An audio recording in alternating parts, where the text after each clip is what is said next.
Hi everyone, Boomer here, and welcome to the first in my little series of videos of updating how to get resources in Star Trek Online. Now you'll notice on the right that I've passed 90 million energy credits now, and I've got quite a lot of reputation marks on whichever side that I'm going to do it. Thank you, Mark Weekend. However, I had a few questions when I first came back to Star Trek Online on how I've managed to get such a massive amount of energy credits, fleet credits, dilithium, etc. So I thought that I would do some videos just explaining where I've gone. I'd update my old dilithium video that was very well received, but it is a little bit out of date now.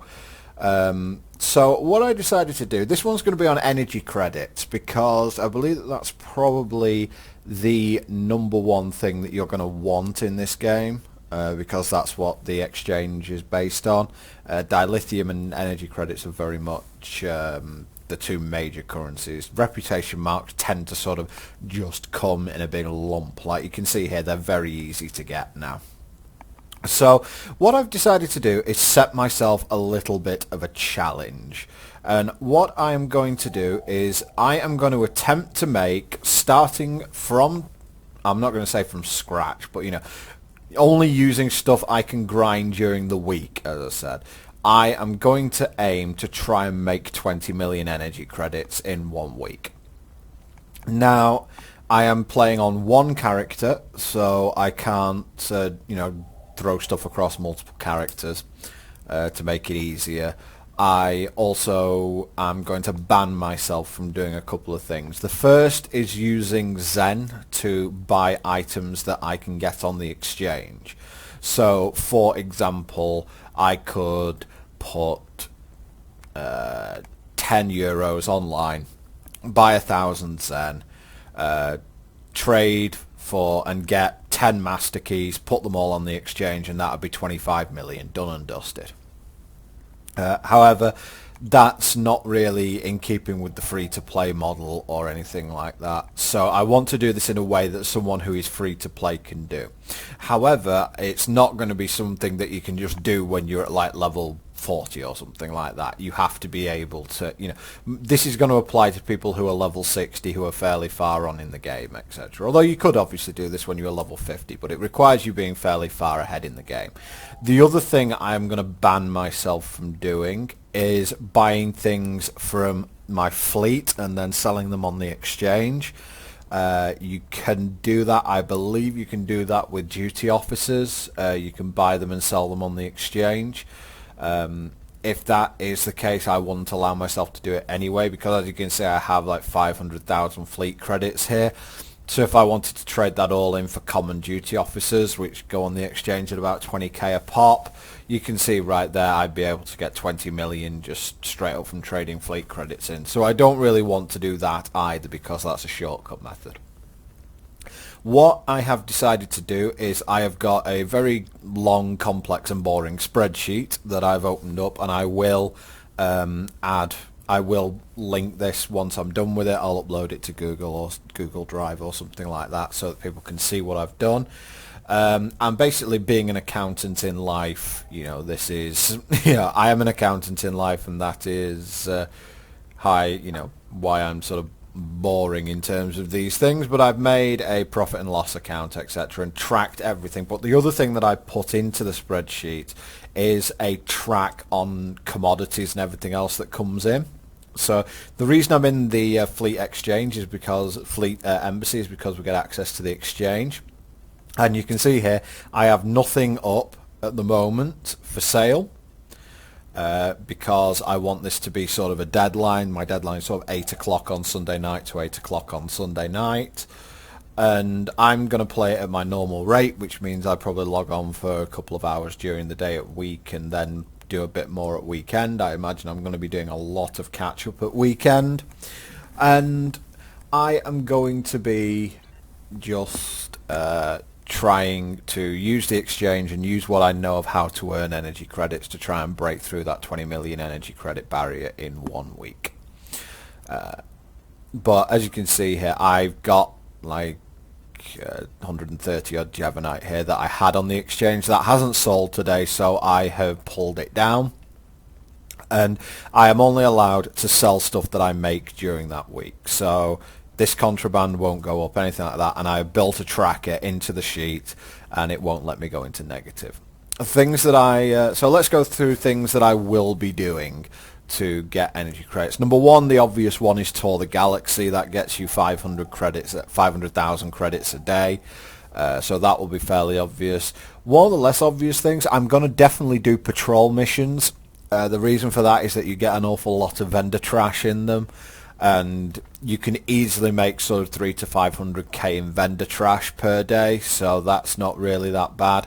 I'm going to do duty officer missions which result in me getting energy credits. I will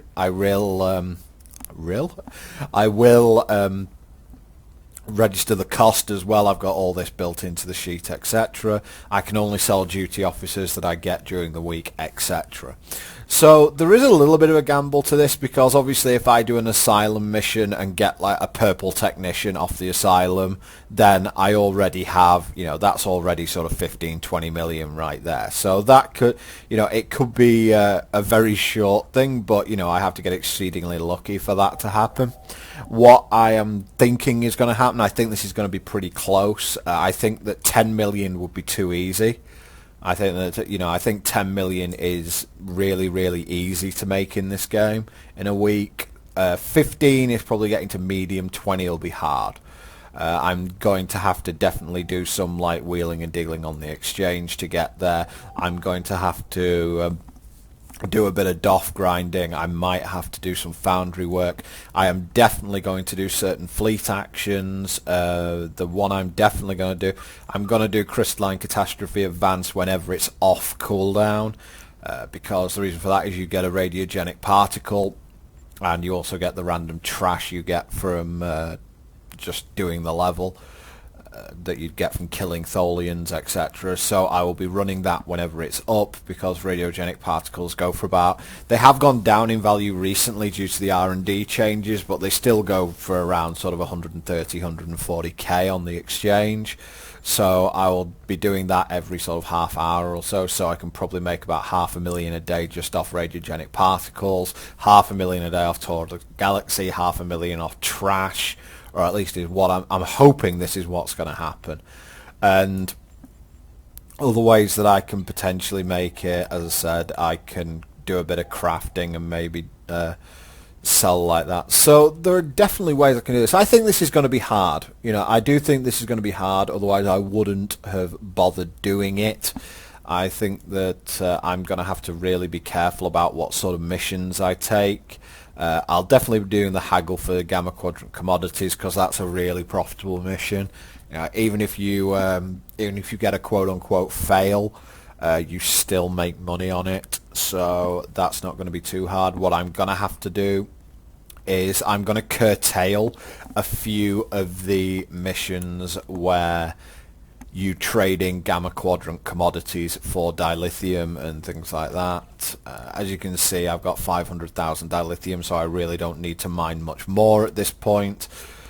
What I will be doing is, so instead of doing the trade-in contraband for 2,000 dilithium DOF mission, I will sell that on the exchange for the 200,000 that I can get for it. So I'll be doing missions where I can basically get commodities, get credits. The dilithium I will deal with separately, but suffice it to say, I can get to 8,000 dilithium a day easily without bothering with turnover contraband missions, etc. So I will be doing those as well. The mission that you really need to do for that, or set of missions, is the Dyson Ground Battle Zone. You can easily pick up sort of 6,000 or 7,000 dilithium in one run. And if you do that and then you run Crystalline Catastrophe Advanced a couple of times, that's another 1,400. And there's also the 3 missions in the Eta Iridani sector, which is another 1,400. So getting dilithium is super easy. So I'm not going to worry too much about that. I will do the daily mining because you get commodities from that. And some of the commodities, STFs as well. I will run STFs like mad, mainly because you can get rubidium and Z particles in the R&D boxes, and I can flog those. And if we just look on the exchange at the moment, just look for rubidium, you can see rubidium's going for about, let's just look under R&D materials just to make sure I'm not descending price per unit. Yeah, rubidium's current, even in singles, rubidium's going for sort of, yeah, 70 odd thousand per piece.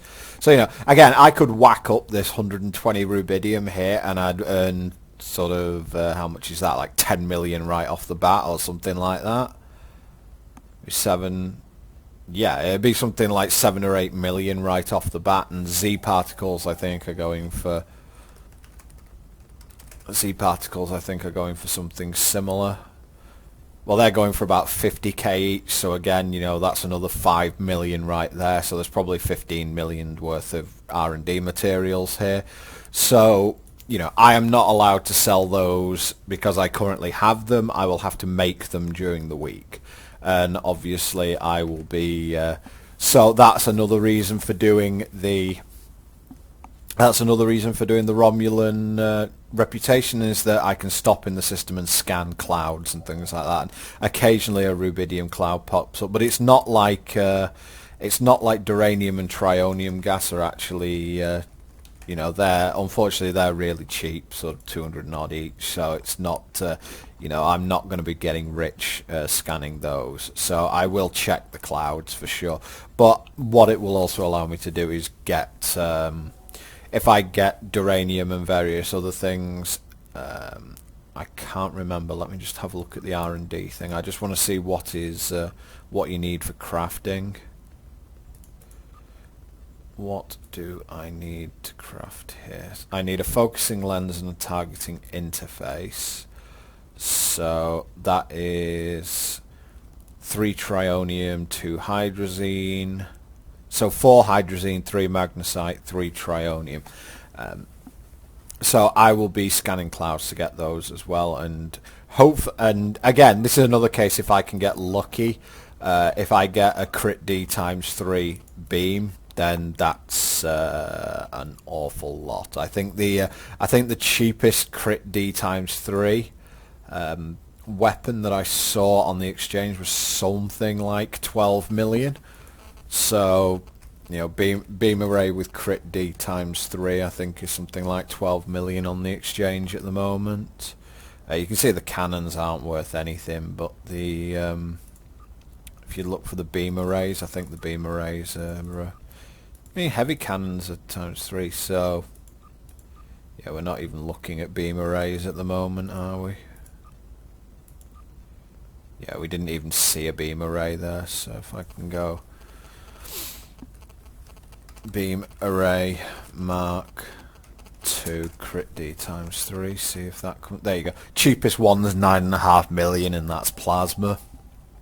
So, you know, if I can earn the rest, because I'm going to do it anyway as part of my I'd do it anyway as part of playing, because I could do the crit D stuff. But you know, if I can, during this challenge, if I can craft it, nail something, get 10 million for it, you know, that'll make the challenge really quick. So I am allowed to do that, but I'm only allowed to do it with stuff that I pick up during the challenge. I want this to be a sort of from scratch thing, just to show that it's not, I don't think it's tremendously difficult to grind energy credits in this game. I think you just have to be smart about it, to tell you the truth.